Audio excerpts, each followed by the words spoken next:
Hi there, it's Lisa Cantalupo from Sexy Skins Leather on Etsy and my website, which is lisacantalupo.com. This black ring here is a Kama ring. It's only a 6-strand. It's one that I developed when I was trying to make my Kama rings into more narrow widths. So I don't sell those. What I sell are these. This is 8 strands, and if you can look really closely, can you see how tiny the strands that I'm braiding are? This is actually harder for me to make a 3/8 inch Kama ring than it is to make the 3/4 inch or even the 5/8 inch. Much more difficult.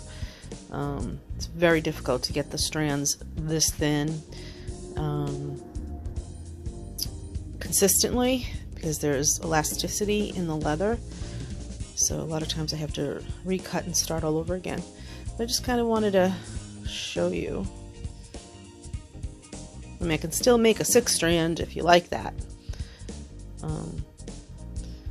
But I just think this is